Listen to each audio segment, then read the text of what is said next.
More clashes on the streets of Brazil, the biggest in Belo Horizonte, where the latest Confederation Cup match was being played. 60,000 people tried to march on the stadium and were forced back by police. Tear gas and rubber bullets were fired. After the match, supporters struggled to leave the ground. There were other protests across the country. In Sao Paulo, crowds rallied once again. Social media still the way the word is getting around. In Salvador, there were demonstrations as Brazil beat Italy. The high cost of the World Cup is one of the biggest complaints.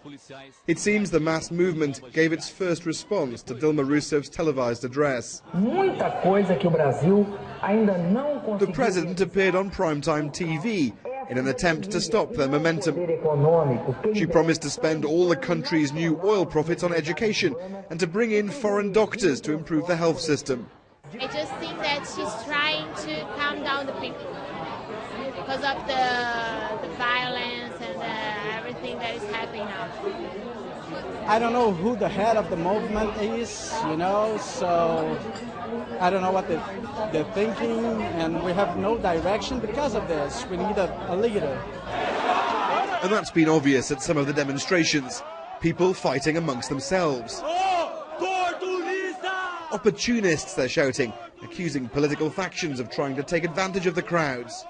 We need an agenda, we need a leadership that could find a way out of the streets. Otherwise, we could degenerate into more violence and rioting and the disengagement of people in those movements. Protests are breaking out all over Brazil, some small, some large, some peaceful, others violent. They're being organised locally or by social networks.